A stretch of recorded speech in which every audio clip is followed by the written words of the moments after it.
아멘. 우리 옆 사람과 이렇게 인사했으면 좋겠습니다. 기도하기 좋은 밤입니다. 예. 한 번 더 인사했으면 좋겠습니다. 기도해서 좋은 밤입니다. 예, 정말 그렇죠.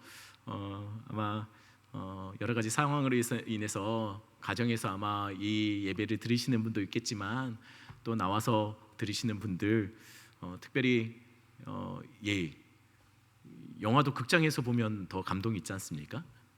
마찬가지로 현장에서 우리가 어쩔 수 없는 상황이면 할 수 없지만 이제 가능하면 또 백신도 맞고 그러셨으면 나오셔서 현장에서 같이 뜨겁게 예배하고 뜨겁게 같이 찬양하고 기도하면 더 큰 은혜가 있을 겁니다. 우리 같이 말씀 가지고 있습니다. 말씀은 여호수아서 24장 29절부터 33절. 드디어 여호수아가 오늘 마지막입니다. 계속 끝날 듯 하면서 오늘까지 이어졌는데요. 오늘은 이제 더 이상 거짓말하지 않겠습니다. 오늘이 마지막입니다. 한번 같이 읽겠습니다. 여호수아서 24장 29절부터 33절까지 말씀, 저와 여러분들 한 절씩 교독하겠습니다. 제가 먼저 읽습니다. 이 일 후에 여호와의 종 눈의 아들 여호수아가 110세에 죽음에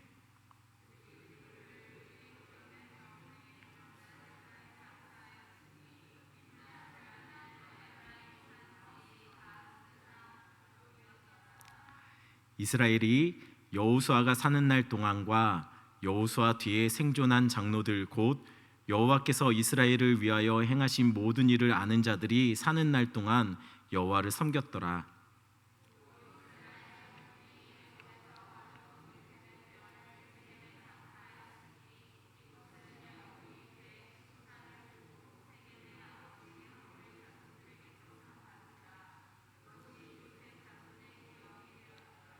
함께 마지막 절 읽습니다. 아론의 아들 엘리야살도 죽음에 그들이 그의 아들 비느하스가 에브라임 산지에서 받은 산에 장사하였더라. 아멘. 제가 계속해서 반복해서 얘기하는 부분이 사실은 이스라엘 사람들에게 있어서 약속의 땅에 들어간다는 것은 곧 안식을 얻는다는 의미였습니다. 종되었던 곳에서 끊임없이 쉬지 못하고 일하던 자들이 약속의 땅에 들어간다는 것은 곧 하나님이 그들에게 주시는 안식을 누리게 된다는 뜻을 의미합니다. 그러면 다시 한번 묻지만 계속 얘기하지만 제대로 쉰다는 것이 무엇일까요? 여러분, 언제 우리는 제대로 쉴 수 있을까요? 아무것도 하지 않으면 그것이 쉼입니까? 여러분, 밤이 되면 쉴 수 있나요? 아닙니다. 계속 말하지만 진정한 쉼은 일을 멈추는 것이 아니라 밤이 되면 쉴 수 있는 것이 아니라 진정한 안식은 모든 일을 다 마무리했을 때 쉴 수 있는 겁니다.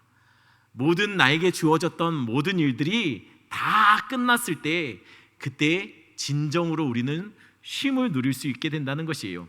진짜 안식은 그때 이루어지는 것이죠. 종종 어르신들이 이런 말을 할 때가 있죠. 아유, 내가 죽어도 눈을 못 감지. 이게 무슨 말입니까? 내가 죽어도 편히 쉴 수 없다는 얘기예요. 마음 놓고 죽을 수 없다는 얘기예요. 이 말은 무슨 말이냐면 아직 내가 이루지 못한 일이 남아있기 때문에 내가 죽어도 마음 편히 죽을 수 없다라는 것이죠. 마음 편히 쉴 수 없다는 것입니다. 즉 다시 말하면 내가 주어진 내가 해야 될 모든 일을 다 마무리할 때 그때 우리는 죽어서 눈을 편안히 감고 진정한 안식을 누릴 수 있게 된다라는 것이에요. 그런데 오늘 본문에 보니까 죽어서 눈을 감고 영원한 안식에 들어가는 사람이 소개되고 있습니다. 이 땅에서 이루어야 될 모든 삶의 역할을 다 마치고 이제 진짜로 얼마나 그동안 고생했습니까? 얼마나 힘들게 살았습니까? 얼마나 쉼 없이 싸우고 이곳까지 왔습니까? 그런데 이제는 드디어 모든 싸움을 다 마치고 쉼을 누리는 사람이 소개되고 있다는 거예요. 그게 누구죠? 바로 여호수아입니다. 이미 우리는 지난주까지 두 차례에 걸쳐서 여호수아가 이스라엘 백성에게 유언을 남기는 장면을 같이 살펴보았습니다. 첫 번째 유언이 뭐였죠? 23장에 기록되어 있었어요. 첫 번째 유언은 리더들에게 했던 유언이었습니다. 24장에 두 번째 유언이 나옵니다. 똑같은 유언을 왜 두 번 했을까요? 대상이 달랐어요. 두 번째 유언은 24장에 23장은 리더들에게 했던 유언이지만 24장은 모든 이스라엘 백성들을 불러놓고서 마지막으로 유언합니다. 근데 24장은 좀 특별한 형식이었다고 그랬어요. 혹시 기억하시나요? 어떤 형식으로 쓰여졌죠? 당시 고대 근동에 서로 계약을 맺을 때 계약의 형식을 따라서 언약을 맺는, 말하자면 이게 단순히 그러겠다고 약속하는 게 아닙니다. 그러겠다고 다짐하는 게 아니에요. 이때 24장에 굉장히 여호수아가 유명한 말을 남기죠. 나와 내 집은 오직 하나님만 섬기겠다. 너희들이 어떤 신을 섬기든 나와 내 집안은 여호와만 섬길 것이다 라고 얘기할 때, 이제 너희들도 섬길 자를 택하라 라고 할 때, 이게 단순히 그러겠다라고 하면서 끝나는 문제가 아니에요. 계약 형식으로 이 유언이 정해졌기 때문에 이 말은 곧 내가 주님을 섬기겠다라는 것은 이 결단과 함께 책임을 지겠다라는 얘기예요. 법적인 책임을 지겠다는 얘기죠. 그래서 결국 마치 계약서에 사인하듯이 이스라엘 백성들은 여호수아가 너희가 섬길 자를 오늘 택하라, 오직 나와 내 집은 여호와를 섬기겠다라고 말하니 이스라엘 백성들은 우리도 그렇게 하겠다, 우리도 오직 여호와만 섬기겠다라고 답하였습니다. 자, 여호수아가 사실 원했던 답입니다. 그들이 여호와만 섬기겠다고 했어요. 이제 여호수아는 원했던 답을 얻어낸 겁니다. 자, 그럼 다 끝났을까요? 이제 여호수아도 편안히 눈을 감을 수 있는 상태가 되었을까요? 아닙니다. 26절, 27절 말씀 한번 같이 보겠습니다. 26절, 27절 말씀, 우리 두 절 한번 한 목소리로 같이 읽겠습니다. 여호수아가 이 모든 말씀을 하나님의 율법책에 기록하고 큰 돌을 가져다가 거기 여호와의 성소 곁에 있는 상수리 나무 아래에 세우고 모든 백성에게 이르되, 보라, 이 돌이 우리에게 증거가 되리니 이는 여호와께서 우리에게 하신 모든 말씀을 이 돌이 들었음이니라. 그런즉 너희가 너희의 하나님을 부인하지 못하도록 이 돌이 증거가 되리라 하고. 자, 이스라엘 백성들은 분명히 계약서에 사인하듯이 우리가 하나님만 섬기겠다라고 선언했습니다.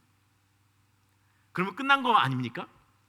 근데 여호수아는 마치 의심병에 걸린 사람처럼, 그래 좋다, 그 말을 율법책에 기록해요. 그리고 큰 돌을 세워서 증인 삼습니다. 이 돌이 증인이라는 거예요. 이 돌을 볼 때마다 너희가 맹세했던 그것을 떠올리라는 것이에요. 저번에도 한번 말한 것처럼 요즘 아이들, 저희 때는 어렸을 때 약속을 하면 새끼손가락만 걸면 끝났어요. 근데 요즘 어느 순간부터인가 새끼손가락은 안 끝나요. 지장 찍죠. 최근에는 뭐까지 가는 줄 아십니까? 새끼손가락 걸고 지장 찍고 뭐 하죠? 이거 해요. 복사합니다. 복사로 남긴다는 거예요. 여러분, 여호수아는 분명히 백성들에게 그렇게 하겠다라고 약속을 받았습니다. 그런데 그 말을 언약책에 기록해놔요. 그리고 돌까지 세워놓습니다. 안전장치를 말하자면 새끼손가락 걸고 지장 찍고 복사까지 하듯이 절대 이 약속을 어길 수 없도록 확실히 안전장치를 걸어놓은 거예요. 그리고 나서야 백성들이 다 각자 자기 원래 이제 받게 된 땅으로 돌아갈 수 있게 된 것이죠. 그리고 29절입니다. 29절 말씀 제가 읽어드립니다. 이 일 후에 여호와의 종 눈의 아들 여호수아가 110세에 죽음에. 이렇게까지 하고 나서 여호수아는 110세에 눈을 감습니다. 그에게 맡겨진 모든 일을 마무리한 거예요. 그가 마지막으로 완수한 그의 사명이 무엇입니까? 오늘 우리가 같이 봤던 것처럼 이스라엘로 하여금 하나님을 떠나지 않도록, 그는 약속하고 기록하고 또 돌비를 세워서 그들이 하나님을 부인하지 않도록, 떠나지 않도록 그렇게 마지막까지 확실하게 확답을 받아놓고 그는 세상을 떠납니다. 적어도 여호수아가 살아있는 동안 눈으로 직접 봤던 이스라엘 민족들, 그가 죽고 나서 태어난 사람들은 어떻게 하겠습니까? 하지만 적어도 그가 눈으로 살아있는 동안 같은 시간 같은 공간에서 만났던 사람들에게는 확실하게 다짐해 놓은 거예요. 하나님을 떠날 수 없도록, 하나님을 부인할 수 없도록 그는 약속의 약속을 받아놨습니다. 그리고 31절에 이렇게 말합니다. 성경은 이렇게 말하고 있어요. 우리 한 목소리 읽어볼까요? 31절 같이 읽습니다. 이스라엘이 여호수아가 사는 날 동안과 여호수아 뒤에 생존한 장로들 곧 여호와께서 이스라엘을 위하여 행하신 모든 일을 아는 자들이 사는 날 동안 여호와를 섬겼더라. 여호수아 잘 살았죠. 그가 죽고 났더니 그가 살아있는 동안 또는 적어도 그를 아는 자들은 살아있는 동안 여호와를 잘 섬겼다라고 성경이 기록하고 있어요. 여기까지 여호수아의 역할이었던 거예요. 여호수아의 마지막 사명, 그가 떠난다 해도 그와 함께 했던 사람들은 하나님을 여전히 섬기고 떠나지 않도록 흔들림 없이 주님 바라볼 수 있도록 그는 모든 안전장치를 다 해놓고 떠난 겁니다. 그리고 그는 오늘 편안히 눈을 감습니다. 그런데 이야기가 여기서 끝나지 않아요. 오늘 본문에 드디어 모든 사명을 다 완수하고 여호수아처럼 진정한 안식을 누리는 또 한 사람이 소개되고 있어요. 그가 누구일까요? 그는 오늘 본문을 기준으로 해서 한 500년 정도 전에 살았던 사람입니다. 오늘 그 사람이 드디어 마지막 사명을 마치고 그도 땅에 묻히게 되고 있어요.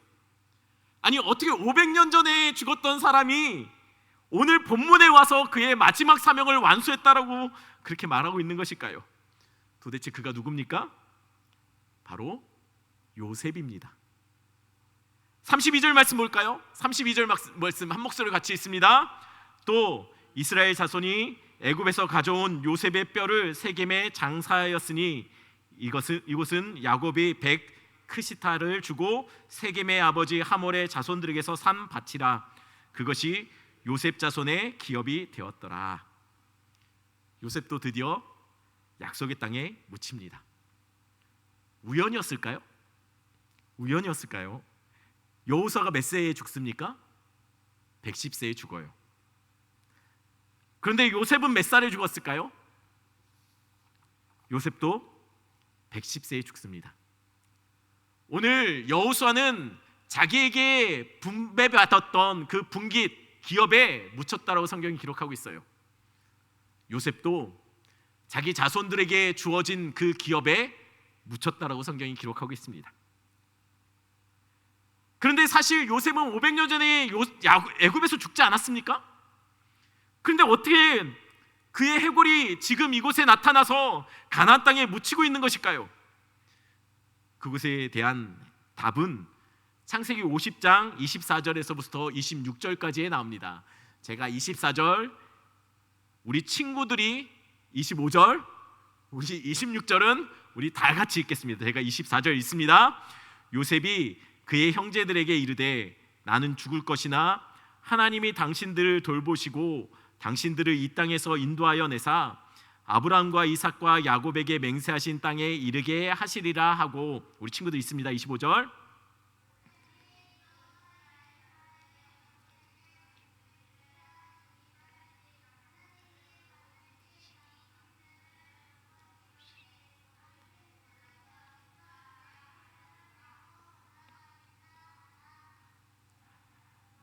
예, 함께 있습니다. 26절입니다. 요셉이 110세의 죽음에 그들이 그의 몸에 향 재료를 넣고 애굽에서 입간하였더라. 아멘. 요셉이 죽으면서 유언으로 이렇게 남겨요. 하나님이 반드시 애굽에 있을 때였습니다. 너희를 돌보아서 약속의 땅으로 인도해 내실 것이다. 그때 너희들은 내 해골을 메고서 약속의 땅으로 올라가 달라. 내가 비록 여기서 죽지만 내가 묻힐 곳은 이곳이 아니라, 종되었던 이 땅이 아니라 하나님의 약속의 땅에 나는 묻힐 것이다. 그러니 내 해골을 메고 나중에 이 땅을 벗어날 때 나를 데리고 가라 라고 그는 그렇게 유언을 남기고 110세에 애굽에서 입관하게 됩니다. 왜 이런 유언을 남겼을까요? 요셉은 왜 이런 유언을 남겼을까요? 요셉은 지금 남겨진 애굽에서 살아야 될 남겨진 그들의 백성들에게, 이스라엘 백성들에게 메시지를 던지고 있는 거예요. 그 메시지는 뭡니까? 이곳이 우리가 살 곳이 아니라는 거예요.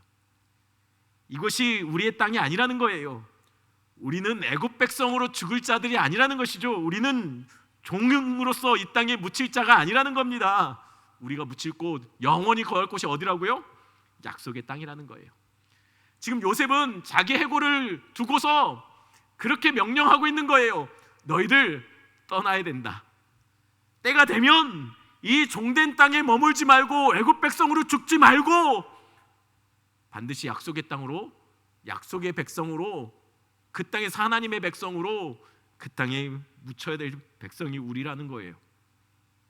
아무리 이 땅이 화려해 보여도, 아무리 이 땅이 우리에게 적과 꿀이 흐르는 것처럼 보인다 할지라도 하나님이 우리에게 주시기로 한 약속의 땅으로 우리는 가야 한다는 것이에요. 그래야 끝난다는 거예요. 그래야 진짜 쉼을 누릴 수 있다는 겁니다. 이제 요셉도 드디어 약속의 땅을 500년 만에 그의 해골화된 모습으로 와서 이 약속의 땅에 묻히고 이제 드디어 그도 편안한 쉼을 얻었다고 오늘 성경은 상징적으로 그것을 보여주고 있는 거예요. 오늘 본문은 우리에게 우리가 마무리해야 할 이 땅에서의 마지막 사명이 무엇인지를 소개하고 있습니다. 여러분, 그것이 무엇일까요? 우리는 이 땅에서 무엇을 마지막으로 끝까지, 적어도 우리가 세상을 떠나기 전에 우리가 반드시 이루어 놓고 가야 되는 것, 그것이 무엇일까요? 성경은 무엇이라고 우리에게 알려주고 있는 것일까요? 여러분, 우리가 이 땅에 반드시 이루어야 될 것, 많은 재산을 남기고 자녀들에게 그것을 물려줄 수 있다면 우리가 부모로서의 사명을 잘하는 것일까요? 여러분, 우리가 이 땅을 사는 동안 적어도 아이들을 공부시키고 시집장가 잘 보내놓고 그들 스스로 자립할 수 있게 만들면, 그러면 우리가 이 땅으로서의 부모로서의 사명을 잘 완수하는 것일까요? 하나님이 우리에게 이 땅에서 이룰 마지막 사명으로 주신 것이 내 자녀 잘 키워내는 것, 잘 공부시켜내는 것, 많은 유리한 것들 그들이 누릴 수 있도록, 혜택을 우리들 때문에 받을 수 있도록 많은 것을 남기는 것, 과연 이것이 하나님이 우리에게 주신 사명일까요? 아닙니다. 하나님이 우리에게 바라시는 것은요, 하나님이 우리를 통해서 태어난 우리의 자녀들, 우리의 자녀들의 자녀들이 주님 오실 때 주님 맞이 한 명도 놓침 없이, 한 명도 잃어버리는 영혼 없이, 우리가 살아생전에 주님이 오신다면 우리가 모든 자녀들 손잡고 주님 맞으러 갈 수 있는 것, 그것이 아니라면 우리가 먼저 주님께 간다면 우리가 천국에서 나중에 모든 이 땅에서의 모든 것이 끝났을 때 우리의 자녀들이 천국에 올 수 있도록 오늘 여호수아처럼 그들로 알게 하고 기록하여 깨닫게 하고 잊지 않도록 우리가 그들을 하나님의 백성으로 세우는 것이 우리의 마지막 최고의 사명일 것이라는 거예요. 그러니 필요하면 오늘 여호수아처럼 우리 자녀들에게 입으로 작정시켜야 합니다. 글로 써서라도 좀 보게 하셔야 되고, 기념비처럼 그걸 볼 때마다 떠올려지게 우리는 하나님의 백성이구나, 우린 믿는 백성이구나 하는 것을 알 수 있도록 그렇게 우리의 자녀들에게, 우리의 자녀들의 자녀들에게 그것을 가르치고 알려주셔야 한다는 거예요. 제가 허락을 받지 않아서 이 말을 할까 말까 고민을 했었는데요, 아마 이 말씀을 나눠도 아마도 별로 기분 상해하지 않으시고 괜찮다고 하실 것 같아서 나누려고 합니다.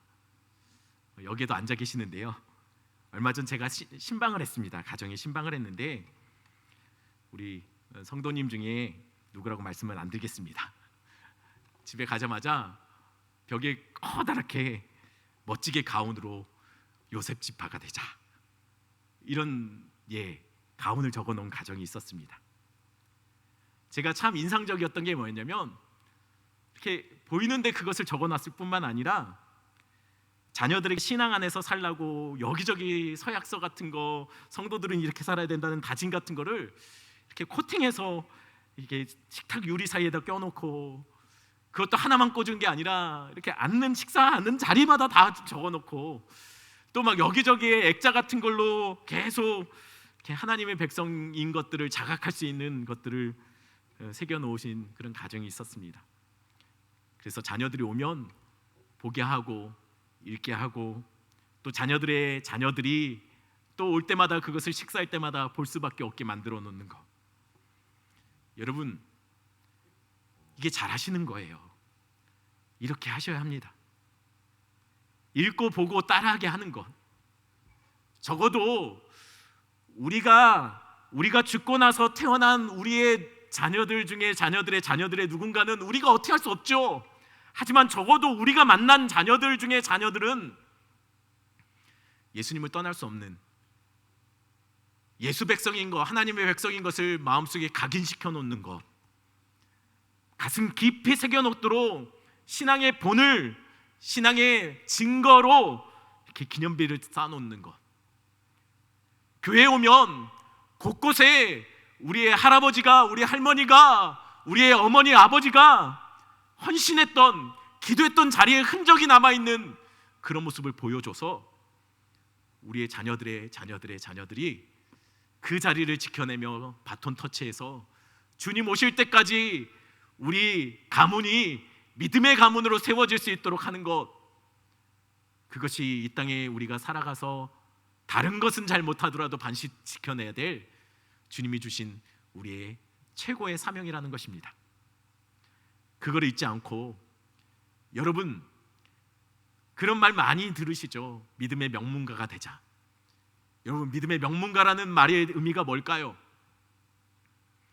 우리 가문에서 괜찮은 직업들, 좀 막 잘되고 소위 말하는 성공한 사람들이 많이 나오는 것이 믿음의 가문, 명문 가문일까요?